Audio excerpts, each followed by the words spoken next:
बांग्लादेश के इस वक्त किस्मत के सितारे उल्टी दशा के अंदर घूम रहे हैं और पड़ोसी मुल्क भारत भी बड़े से बड़ा हथौड़ा जो है बांग्लादेश के सर पर मारता हुआ दिखाई दे रहा है। कल का प्रोग्राम आप लोगों ने बहुत पसंद किया जिसमें हमने बात की थी कि भारत के बाद अब रशिया ने भी बांग्लादेश को कंगलादेश बनाने की कसम खा रखी है। आज की ताज़ा तरीन खबर यह है कि रशिया ने सिर्फ लोन नहीं मांगा, लोन के साथ इंटरेस्ट भी मांगा है।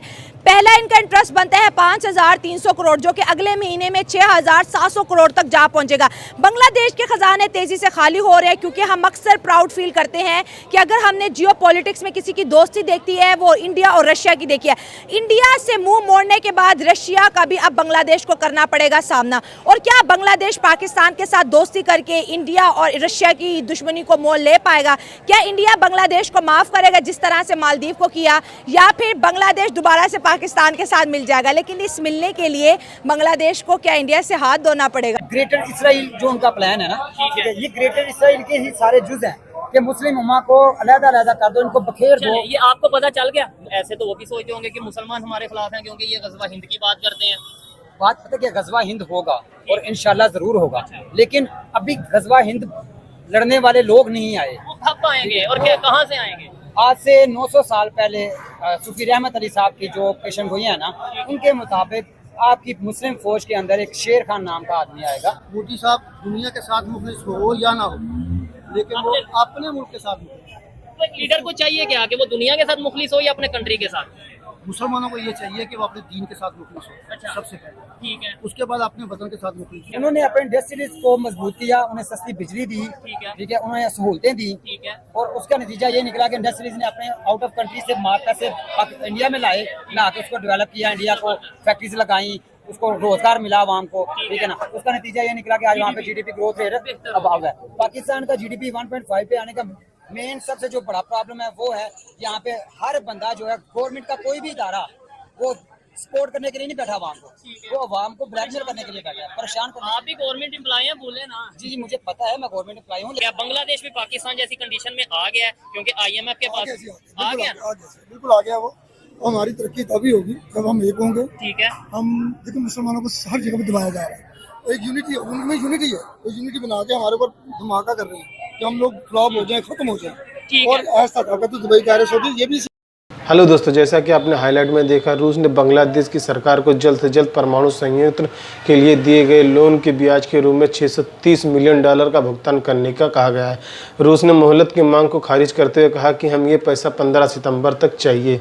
बांग्लादेश की यूनिट सरकार की रूस की तरफ से अल्टीमेट दिए गए हैं कि वह परमाणु संयंत्र के लिए दिए गए कर्जे के ब्याज के रूप में $630 मिलियन 15 सितंबर तक भुगतान करे। रूस ने बांग्लादेश की उस मांग को भी अस्वीकार कर दिया जिसमें अंतरिम सरकार ने मांग की थी। उन्होंने कुछ वक्त की मोहलत दी जाए। रूस की तरफ से कहा गया कि आप या तो डॉलर के रूप में यह भुगतान कर सकते हैं या फिर चीन युआन के रूप में इस बैंक के ऑफ चाइना के संघाई चाइना में जमा करवा सकते हैं। तो दोस्तों चलिए वीडियो देखते हैं कि पाक मीडिया इस वीडियो पर क्या रिएक्शन देता है और उनका क्या कहना है इस वीडियो पर। कुछ भी है लेकिन उन्होंने यूनिटी दिखाई है, सही हो गया, सब एक हुए हैं, ये कौम होती है। वो तो हो गए, लेकिन अब इंडिया भी तो हाथ हटा रहे ना। बांग्लादेश को बनाने वाला इंडिया, बांग्लादेश को चलाने वाला इंडिया, उनको फ्री वीज़े दे रहा है, उनको अच्छी फैसिलिटी दे रहा है, हर चीज़, क्योंकि मोदी साहब और शेख हसीना की बड़ी दोस्ती थी। अब इंडिया कह रहे कि आपने एंटी इंडिया के नारे लगाए, अब आपके ऊपर वो जो दया था वो ख़त्म होगी। क्या बांग्लादेश इंडिया जैसी बड़ी इकोनॉमी का प्रेशर बर्दाश्त कर पाए? क्योंकि अब रशिया भी कह रहा है मेरा लोन वापस करो। देखें, डेफिनेटली बात तो यही है कि प्रेशर तो बर्दाश्त करना पड़ेगा। हाँ। और उनकी इकोनॉमी नीचे भी आएगी, आ रही है, क्योंकि आपकी बात वो बिल्कुल ठीक है कि इंडिया ने ही बनाया। हाँ। लेकिन उनकी दोस्ती थी हसीना वाजिद के साथ। जब हसीना वाजिद उतरी है तो प्रेशर तो आएगा। हाँ, लेकिन अब देखना है कि आगे क्या होना है। हाँ। और अगर वो यूनिटी रखेंगे, एक कौम बनेंगे, बाकी वो भी मुसलमान है, अल्लाह पर ईमान है, बन जाएगा कुछ ना। इंडिया और रशिया की दोस्ती के बारे में क्या कहेंगे कि एक दोस्त के खिलाफ नारा लगा, दूसरा, हालांकि रशिया तो बहुत अमीर मुल्क है, लेकिन वो बांग्लादेश को कह रहा है मेरा $630 मिलियन अर्जेंट बेसिस पे वापस ये तो मुश्किल होगा वापस करना। लेकिन वो बात ये है कि अगर रूस और इंडिया दोस्त हैं, हाँ। तो जहरी बात है दोस्त ने दोस्त के पीछे तो आना है। हाँ, ठीक है। लेकिन मुश्किलात बढ़ेंगी वो बांग्लादेश के लिए। पिछले 1 महीने से मुसलसल एक रिक्वेस्ट आ रही थी कि मैम आप पहले कभी कभी नायला को ले आती थी, अब तो आपने बिल्कुल ही नायला को स्क्रीन से गायब कर दिया है। तो नायला, आपको वेलकम करते हैं आपके खुद के चैनल पे, कैसा लग रहा है? मुझे बहुत ज़्यादा अच्छा लग रहा है। और सबसे पहले मैं अपने उन फैंस का शुक्रिया अदा करना चाहूँगी कि जो बार बार मेरे बारे में पूछ रहे थे। हाँ। इवन के कुछ कमेंट्स मैंने पढ़े कर रहे थे, लगता है नायला की शादी हो गया है और नायला ये कंट्री छोड़ के चले गई है। सो जब मैं आती थी, कहा जाता कहता था कि शाइला को और कोई मिलता नहीं, नाइला को उठा लाती है। मैं इसको लेके आती थी कि जो इसके फैन है मुझे कहते थे लगता है शाइला को कुछ मिलता नहीं, ये अपनी बहन के ही और फिर करने मैंने लगी। शाइला को बोला यार अब मैं नहीं आ रही, तुम आम पब्लिक का ही लो। लेकिन आज टॉपिक ही कुछ ऐसा था, मैंने कहा यार आज ज़रा मैं आ जाऊँ, थोड़ी सी बातचीत कर लूँ। आज जिस तरह से बांग्लादेशियों का बुरा हाल हो चुका है, क्योंकि बांग्लादेशियों को अपनी जो तरक्की थी वो हजम नहीं हो रही थी।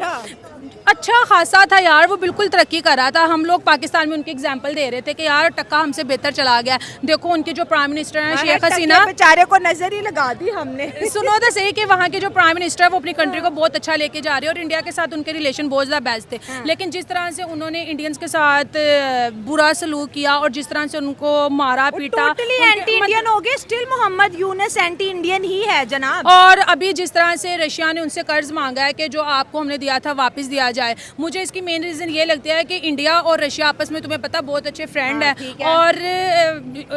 और इसी वजह से रशिया ने बांग्लादेश से अपना जो लोन था वो वापस मांगा है। लोन के साथ साथ कहते हैं ना कर्ज भी और सूद समेत 6,700 करोड़ का जो इंटरेस्ट है रशिया ने वो भी बांग्लादेश से। बांग्लादेश तो ऑलरेडी उसके खजाने खाली हो रहे हैं, बांग्लादेश पे ऑलरेडी इतना ज़्यादा प्रेशर है। इंडिया ने अपनी ट्रेड वैसे बहुत ज़्यादा डिले कर दिया, बॉर्डर के ऊपर बहुत से ट्रक वैसे रोक दिए। 16 कमोडिटी, कल का हमारा शो था, ऑलरेडी बैन हो गया है। मेडिकल वीज़ा की प्रोसेसिंग भी स्लो हो गया है। अब ये मुझे तो लगता है इनको मरने के लिए कोना भी नहीं मिलना। मरने के लिए नहीं, बांग्लादेश अब बिल्कुल कंगलादेश बनने वाला है, ठीक है। और वहाँ पे बिजली जा रही है, अब लोग पंखियों पे आ गए, वही हमारा ज़माना आ गया। वहाँ पे जो बिजनेस है वो बहुत ज़्यादा ख़राब होता जा रहा है। वीज़े उनको इंडिया के नहीं मिल रहे। तो मुझे समझ नहीं आ रही कि जब एक कंट्री अच्छी खासी अपने लेवल पे जा रही है तो इनको क्या ज़रूरत थी पंगा लेने की। अब उन्होंने पंगा लिया, अब ये वही इंडिया जिसने हमारे साथ किया। पहले वो कह रहे थे कि पाकिस्तान आ जाओ, हम दोस्ती करते हैं, हर चीज़ करते हैं, लेकिन वज़ीर आज़म भेजे, लेकिन हमने तब उनकी बात को इतना सीरियस नहीं लिया। लेकिन आज देखो वो 5th लार्जेस्ट इकोनॉमी बन गया और लोग वहाँ पर जाना अपनी ख्वाहिश मानते हैं। अमेरिका जैसी कंट्री जिसे हम सुपर पावर कहते थे वो इतना ज़्यादा क्राइसिस में जा रहा है, ठीक है। वहाँ 800 से ज़्यादा जो फैक्ट्रीज हैं वो बंद हो गई हैं। लेकिन यहाँ पे जस्ट एक इंडिया ही ऐसी वाहिद कंट्री है जहाँ पे लोग आते हैं, अपने बिजनेस वगैरह ओपन करते हैं, प्रमोट करते हैं, जहाँ पे हर रोज़ महंगाई नहीं बढ़ती। मतलब कि वो कंट्री हर लेवल से तरक्की कर रहा है। वैसे तो मैं बात कर रहा हूँ कि भाई क्या वजह है कि दुनिया के जितने भी इस्लामिक कंट्रीज हैं, मोस्टली कंट्रीज में हमें इस टाइम मुश्किल वक्त देखने को मिल रहा है, अनरेस्ट की सिचुएशन देखने को मिल रही है। थोड़े से सख्त सवाल आपसे भी करूंगा एज ए गवर्नमेंट एम्प्लॉय, अगर आप उसका जवाब देना चाहें। सबसे पहले मुझे बताएं, बांग्लादेश, पाकिस्तान, ईरान, अफगानिस्तान, ये सारे कंट्रीज में अनरेस्ट क्यों है? क्या वजह? बांग्लादेश की तो हम एग्जांपल देते थे यार बेहतर जा रहा है, अब वो भी रशिया भी कह रहा है कि भाई मेरे 630 मिलियन डॉलर वापस करो। इंडिया उसे कह रहा है कि मेरे 800 मिलियन डॉलर वापस करो जो इलेक्ट्रिसिटी यूज की है। यानी उधर भी उन्हें भी IMF के पास जाना पड़ रहा है। सबसे पहले तो मैं आपको शुक्रिया अदा करूँगा कि आपने मौका दिया बात करने का। दूसरे नंबर पे के ऊपर जो मुस्लिम कंट्रीज में फॉल्ट आ रहा है, ये मुस्लिम कंट्रीज की अनरेस्ट है, ये डेवलपमेंट नहीं है, नहीं हो पा रही। इसकी वजह मेन सिर्फ ये है कि कभी भी आप 1400 साल पहले भी चले जाएंगे ना, तब भी मुसलमानों के खिलाफ साजिश थी, ठीक है ना। तब भी मुसलमानों को चीज़ों के ऊपर रुलाया जाता था और जो बिक जाता था उसकी वजह से मुसलमान पीछे चले जाते थे थोड़े से के लिए। आप जब देखते हैं 1400 साल पहले हम जाते हैं, हज़रत उमर फ़ारूक रज़ी अल्लाह तआला अन्हु का जिक्र करते हैं, तो उन्होंने एक इतना बड़ा इलाका, एक इतनी बड़ी सल्तनत कायम की, मुस्लिम रियासतें कायम की। नतीजा क्या बाद में निकला? जो बाद में आने वाले लोग थे उसमें शिमर का मैं जिक्र करूँगा, उसने मैं की बात की। जब उसने मैं की बात की तो मुसलमानों की बर्बादी तबाही शुरू हो। यानी कि यूनिटी नहीं है, आप ये कहना चाह रहे हैं। अच्छा, और दूसरा आपने ये क्या साजिश करते हैं, कौन लोग साजिश करते हैं? यानी ये बांग्लादेश के खिलाफ किसने साजिश कर दी कि अचानक बेहतर स्टेबिलिटी की तरफ जा रहा था, आज वो समझ ले बांग्लादेश से बांग्लादेश या रोड पे आ गया ऑलमोस्ट। इस सिलसिले में मैं आपसे यही बात करना चाहूँगा कि हमें दिखाया जाता है प्रिंट मीडिया के जरिए, हमें दिखाया जाता है इलेक्ट्रॉनिक मीडिया के जरिए कि सब ठीक है, ठीक है, लेकिन सब ठीक नहीं है। सब ठीक इसलिए नहीं है क्योंकि जो जब तक आपका फातेसर नहीं बढ़ेगा ना, तब तक आपका सब ठीक नहीं है। ऐसे ही है, जब तक आप IMF के पास जाते रहोगे, चाहे वो पाकिस्तान है चाहे वो बांग्लादेश है, तब तक इसका मतलब है कि वो अपने पाँव पे नहीं खड़ा। अच्छा, अब आप देखें कि पाकिस्तान की मैं बात करता हूँ, 3.5 साल मैं पीछे जा रहा हूँ इमरान खान साहब के दौर में, हमारा GDP ग्रोथ रेट 6.5 पे चला गया, ठीक है, तारीख में कभी नहीं गया। अच्छा, नेक्स्ट अभी तक हम लोग 1.5 पे आ गए।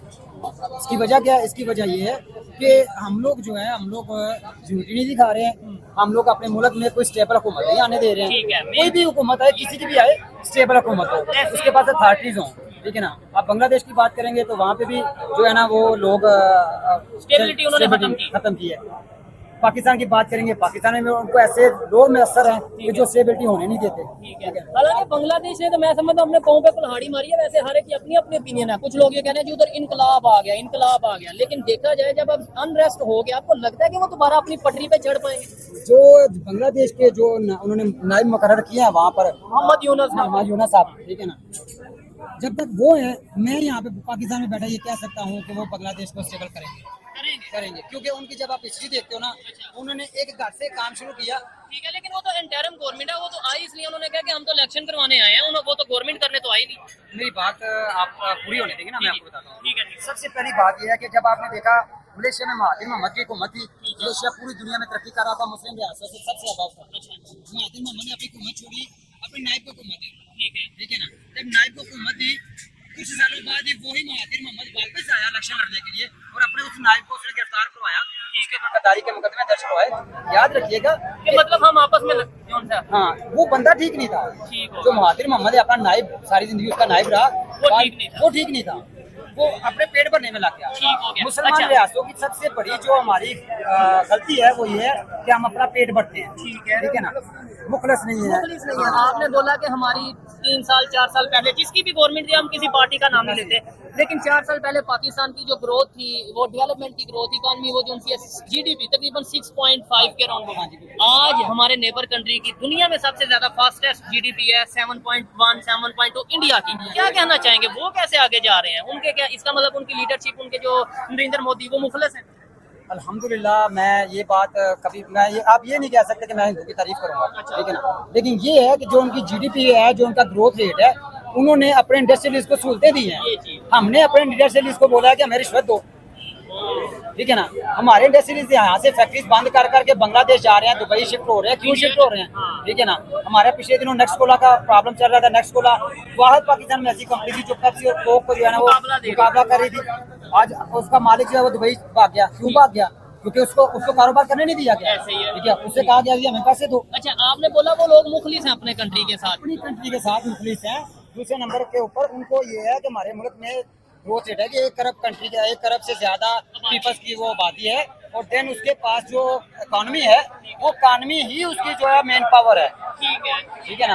उन्होंने अपने इंडस्ट्रियलिस्ट को मजबूत किया। ये भाई आपके साथ कह रहे हैं कि उनकी आईटी को प्रमोट किया उन्होंने, आईटी को, ठीक है, नो आईटी को तो उन्होंने प्रमोट किया, साथ उन्होंने मेडिसिन को प्रमोट किया। उसके बाद इधर पॉलिटिकल स्टेबिलिटी है। मैं कहता हूँ अगर मैं इधर तारीफें करने बैठूंगा फिर बात और साइड पे चल जाएगी, लेकिन रियलिटी पे आप बात करें तो आपको नहीं लगता कि तारीफ करना बनती है? उनकी बिल्कुल तारीफ करना बनती है। अगर रियलिटी, ये 1 मिनट सोच रहे, 1 मिनट, हाँ, वजह ये है कि जब आप अपनी कंट्री में कारोबार करने दे रहे हो, आप अपनी कंट्री में रोजगार दे रहे हो, ठीक है ना, तो उसका कितने बड़े आबादी वाले 1 अरब 40 करोड़ आबादी वाले कंट्री में रोजगार दे रहे हो, हम 25 करोड़ नहीं अफोर्ड कर पा रहे। वहाँ पे भी इश्यूज हैं, ठीक है, बहुत सारे इश्यूज हैं, बहुत सारे प्रॉब्लम है वहाँ पर भी, लेकिन बदकिस्मती के साथ हमारे यहाँ प्रॉब्लम ये है कि हम कहते हैं मैं, वो कहते नहीं हम। यूनिटी उन्होंने अपने इंडस्ट्रियलिस्ट को मजबूत किया, उन्हें सस्ती बिजली दी, ठीक है, उन्हें सहूलतें दी, और उसका नतीजा ये निकला कि इंडस्ट्रियलिस्ट ने अपने आउट ऑफ कंट्री से माल पैसे इंडिया में लाए, उसको डेवलप किया, इंडिया को फैक्ट्रीज लगाई, उसको रोजगार मिला आवाम को, ठीक है ना। उसका नतीजा ये निकला कि आज वहाँ पे जीडीपी ग्रोथ रेट अभाव है। पाकिस्तान का जीडीपी 1.5 पे आने का मेन सबसे जो बड़ा प्रॉब्लम है वो है यहाँ पे हर बंदा जो है, गवर्नमेंट का कोई भी इदारा वो सपोर्ट करने के लिए नहीं बैठा आवाम को, वो आवाम को ब्लैकमेल करने के लिए बैठा है, परेशान करने। आप भी गवर्नमेंट एम्प्लॉय हैं, बोले ना। जी मुझे पता है। मैं हेलो दोस्तों, जैसा कि आपने वीडियो में देखा, दरअसल रूस ने भारत के सहयोग से बांग्लादेश में परमाणु संयंत्र लगाने और उसकी ऊर्जा ज़रूरतों को पूरा करने के लिए $12.65 बिलियन का लोन दिया था। भारत के मध्यस्थता के कारण रूस ने बांग्लादेश का यह लोन बहुत ही आसानी किस्तों में दिया था, जिसमें देरी करने पर भी बांग्लादेश को केवल 4% की दर से ब्याज ही देना होता है। रूस ने इस कर्ज को बांग्लादेश के रूपांतरण परमाणु संयंत्र में काफ़ी काम किया है। जल्द ही बांग्लादेश के परमाणु संयंत्र का काम पूरा हो जाएगा, लेकिन बांग्लादेश की परेशानी यह है कि उनके इस परमाणु क्षेत्र से बिजली से ले जाने के लिए अभी तक बाहर इंफ्रास्ट्रक्चर का निर्माण नहीं किया गया है, जिसके कारण इस संयंत्र में बिजली बनती भी नहीं, तब भी बांग्लादेश की सरकार उसका उपयोग करने में सक्षम नहीं है। भारत की मध्यस्थता के कारण हुई इस डील के पश्चिम देश के खुश नहीं थे। रूस की तरफ से इस प्लांट के लिए दी गई राशि को लेकर बांग्लादेश में ये अफवाह फैलने की कोशिश की गई थी कि शेख हसीना और तत्कालीन विदेश मंत्री इस प्रोजेक्ट से करीब 500 मिलियन का घोटाला किया है। रूस ने इस मुद्दे पर कहा कि ऐसा कुछ नहीं, हमने यह पूरा भुगतान वहाँ पर किया काम को लेकर किया है। आपको 15 सितंबर तक ब्याज का भुगतान करना होगा। रूस के साथ साथ भारत की अडानी पावर समेत कई बिजली कंपनियों का पैसा फंसा हुआ भारत बांग्लादेश की ऊर्जा ज़रूरतों को एक बड़ा हिस्सा पूरा करता था। नवंबर 2017 में भारत और बांग्लादेश की सरकार के बीच समझौता हुआ था। तो दोस्तों वीडियो कैसा लगा अपनी राय कमेंट बॉक्स में जरूर दें। वीडियो पसंद आए तो लाइक और सब्सक्राइब करना ना भूलें।